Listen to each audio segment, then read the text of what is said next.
Hi friends, आज हम समाजशास्त्र के एक बहुत ही महत्वपूर्ण टॉपिक का नाम है दिव्यांगता मतलब डिसेबिलिटीज और उनसे संबंधित समस्याओं के बारे में काफी डिटेल चर्चा करेंगे। आप हमारे साथ बने रहिए ताकि आपको इसके बारे में जानकारी प्राप्त हो सके। तो शुरुआत करते हैं आज का टॉपिक हमारा दिव्यांगता।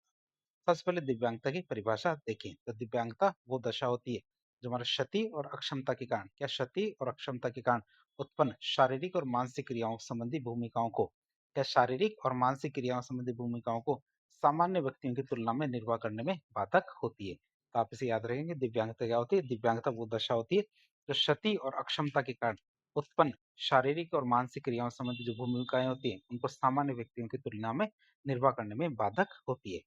डब्ल्यूएचओ के अनुसार देखें तो दिव्यांगता व्यक्ति की क्षति और अक्षमता के व्यक्ति की क्षति और अक्षमता के परिणाम स्वरूप असुविधाजनक अनुभवों को प्रदर्शित करती है और ऐसे में व्यक्ति के आसपास अनुकूलित अंतक्रिया किए जाने में कठिनाई होती है।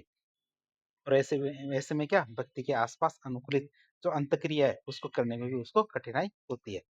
अब बात करेंगे मैं दिव्यांगता के कानूनी वर्गीकरण की। दिव्यांगता के कानूनी वर्गीकरण की बात करें तो विकलांग जन अधिनियम 1955 उसमें हमारे विकलांगता को 7 भागों में बांटा है।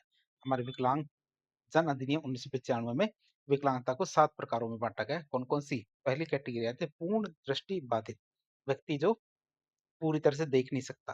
दूसरी कैटेगरी आती है अल्प दृष्टि बाधित मतलब देख सकता है लेकिन ठीक तरह से नहीं देख सकता। फिर आता है तीसरी कैटेगरी कुष्ठ रोग युक्त व्यक्ति। चौथी आती है श्रवण बाधित। पांचवा आता है गायक अक्षमता मतलब लोकोमोटर डिसेबिलिटी। छठा आती है हमारी कौन सी? मानसिक अवमंदता। सातवीं आती है हमारी कौन सी? मानसिक रुग्णता। तो ये 7 कैटेगरी थी हमारी किसके अनुसार? हमारे दिव्यांग विकलांग जन अधिनियम 1995। फिर बात करें 2016 का अधिनियम है निःशक्त व्यक्ति अधिकार अधिनियम 2016 मतलब right of person with disability act 2016। इसके आधार पर दिव्यांगता को 21 प्रकारों में बांटा गया है। कितने? 21 प्रकारों में बांटा गया है, जिसमें हमारे बौद्धिक अक्षमता, autism, cerebral palsy, thalassaemia, haemophilia, sickle cell रोग, तेजाब हमला पीड़ित, पार्किंसन रोग, इन सबको शामिल किया गया है जो हमारे 21 प्रकार है उसमें। और ये किसके अनुसार है? निःशक्त व्यक्ति अधिकार अधिनियम 2016 के अनुसार। वर्तमान में देखें तो 2011 की जनगणना के अनुसार भारत में दिव्यांग की कुल जनसंख्या का 2.21% है। कितनी? 2.21% आप इसे याद रखेंगे 2011 की जनगणना के अनुसार। इसमें देखें 7.62% दिव्यांग 0 से 6 आयु वर्ग के हैं। आप इसे याद रखेंगे 7.62% दिव्यांग कितनी आयु के हैं? 0 से 6 आयु वर्ग के हैं। 55% दिव्यांग की बात करें तो 55% दिव्यांगजन साक्षर है और केवल 36% ही कामगार है मतलब काम करने में सक्षम है। भारत की बात करें तो भारत ने दिव्यांग व्यक्ति के अधिकारों पर संयुक्त राष्ट्र अभिसंध में उस पर हस्ताक्षर किया है और 2016 में एक अधिनियम भी पारित किया है। बात करें दिव्यांग के निःशक्तता के मॉडल की बात करें तो निःशक्तता के दो मॉडल है। निःशक्तता के मॉडल की बात करें तो निःशक्तता के हमारे दो मॉडल है। पहला मॉडल आता है चिकित्सा मॉडल, दूसरा होता है सामाजिक मॉडल। चिकित्सा मॉडल की बात करें तो इसके अनुसार निःशक्तता व्यक्ति में होती है। चिकित्सा मॉडल की बात करते हैं इसके अनुसार निःशक्तता क्या होती है? व्यक्ति में होती है और दिव्यांगों को बोझ के समान देखा जाता है। उनका इलाज ठीक करने पर जोर दिया जाता है। उनका इलाज ठीक करने पर जोर दिया जाता है। दूसरा होता है सामाजिक मॉडल जिसे सोशल मॉडल कहते हैं। इसके अनुसार निःशक्तता व्यक्तियों में नहीं होती बल्कि व्यक्तियों और समाज के बीच होने वाली जो अंतक्रिया होती है उसमें होती है। तो इसमें निःशक्तता किसमें होती है? व्यक्तियों में नहीं होती बल्कि क्या होती है? व्यक्तियों और समाज के बीच होने वाली जो अंतक्रिया होती है उसमें होती है। और ये मानता है कि समाज की बाधाएं ही दिव्यांगता का कारण बनती है, जैसे हमारा अगम्य संरचनाएं और भेदभाव। ये हमारी क्या है? दिव्यांगता का कारण बनती है, न कि सम दिव्यांगता। तो दिव्यांगता इतना बड़ा कारण नहीं है जितना हमारी अगम्य संरचनाएं होती है जहां पहुंचने में दिक्कत आती है और भेदभाव, ये हमारे दिव्यांगता का कारण बनती है। तो भारत चिकित्सा मॉडल से सामाजिक मॉडल की तरफ बढ़ रहा है। अब हम देखेंगे दिव्यांगजनों से संबंधित कौन कौन सी समस्याएं होती है। तो इनकी संबंधित समस्याओं की बात करें, पहली समस्या आती है सामाजिक भेदभाव। तो समाज में भेदभाव के आधार पर देखा जाता है, क्या उनको समाज में भेदभाव के आधार पर देखा जाना, जिससे आत्मसम्मान में भी कमी आती है। यौन और लिंग आधारित हिंसा की बात करें तो दिव्यांग महिलाएं और बालिकाएं यौन और लिंग आधारित हिंसा का सामना सबसे ज्यादा करती है। फिर देखभाल और हमारे सुलभ चिकित्सा सुविधाओं का अभाव। तो विशेषज्ञ डॉक्टरों और सुलभ हमारे स्वास्थ्य सेवाओं की कमी रहती है दिव्यांगों के लिए। शिक्षा की समस्या की बात करें तो विशेष विद्यालयों की कमी रहती है, विद्यालय तक पहुंच का अभाव और प्रशिक्षित शिक्षकों और शिक्षा सामग्री का अभाव रहता है। आप इसे याद रखेंगे। तो ये हमारी क्या समस्याएं हैं। फिर रोजगार के अवसर में कमी की बात करें तो भेदभाव और अनुपलब्धता के कारण रोजगार के अवसर कम होते हैं दिव्यांगों के लिए। फिर राजनीति और चुनाव प्रक्रिया में कम भागीदारी रहती है। क्या राजनीति और चुनाव प्रक्रिया में इनकी भागीदारी कम होती है? तो राजनीतिक प्रतिनिधित्व और चुनाव प्रक्रिया में इनकी भागीदारी कम होती है। बात करें अपर्याप्त डेटा और आंकड़े की, फिर दिव्यांगजनों से संबंधित सटीक और पर्याप्त आंकड़े की कमी होती है, जिससे लक्षित नीतियां बनाना बहुत ज्यादा मुश्किल हो जाता है।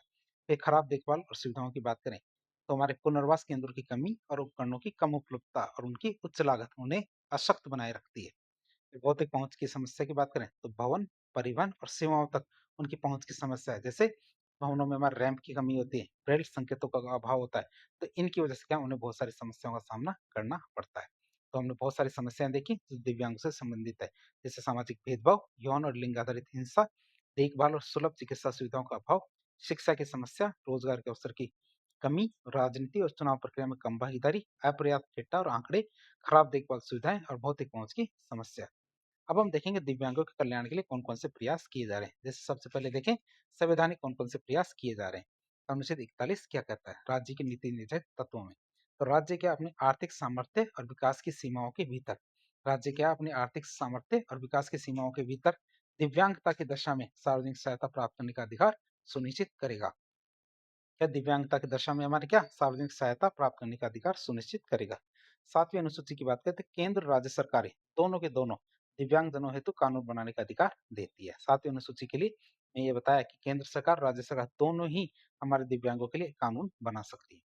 कानूनी प्रावधान की बात करें तो विकलांग व्यक्तियों का अधिकार अधिनियम 2016 के व्यक्ति को अधिकार अधिनियम 2016 मतलब right of persons with disability act 2016। तो ये एक बहुत ही व्यापक कानून है जो दिव्यांगों के अधिकारों की रक्षा करता है और इसमें आरक्षण, शिक्षा, शिकायत निवारण तंत्र ये सब चीजें शामिल की गई है।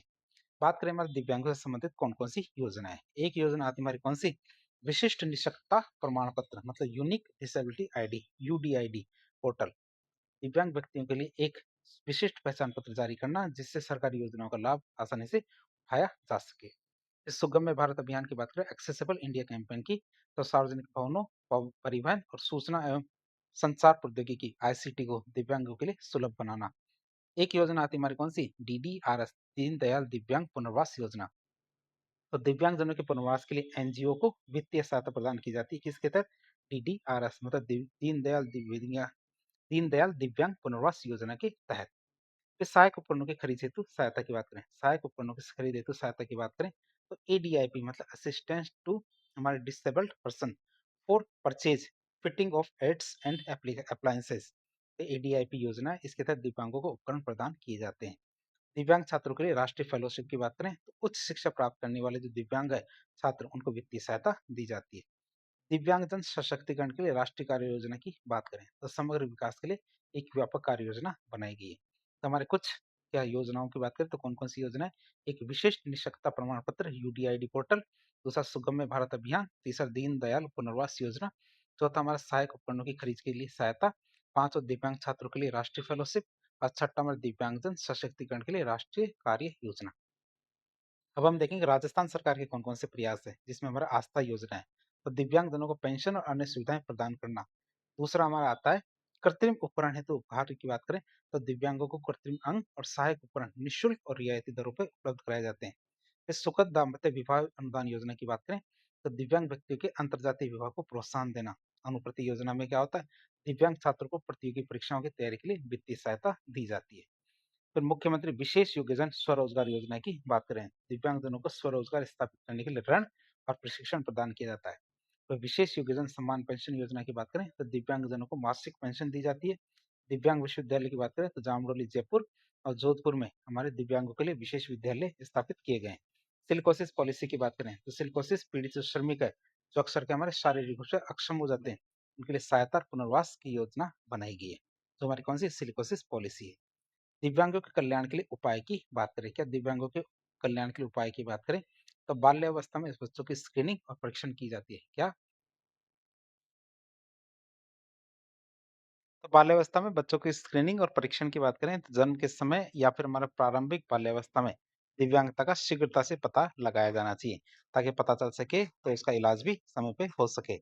समुदाय आधारित पुनर्वास की बात करें सीबीआर मतलब कम्युनिटी बेस्ड रिहेबिलिटेशन की बात करें दिव्यांगजनों को उनके अपने ही समुदाय में पुनर्वास सुविधाएं प्रदान की जानी चाहिए।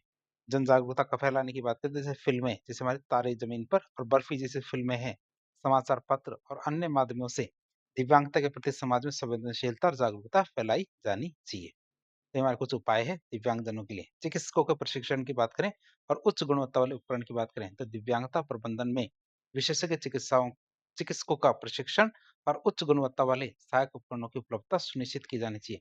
भौतिक पहुंच को बढ़ाने की बात करें तो परिवहन सेवा भवन तक सुलभ पहुंच सुनिश्चित करनी चाहिए, मतलब सार्वजनिक और निजी दोनों जगह पे हमारे जो दिव्यांगजनों के लिए सुलभ पहुंच सुनिश्चित की जानी चाहिए। राज्यों के साथ सहयोग की बात करें तो केंद्र और राज्य सरकारों के बीच में या केंद्र राज्य सरकारों के बीच दिव्यांगजनों के कल्याण के लिए बेहतर समन्वय और सहयोग को बढ़ावा दिया जाना चाहिए।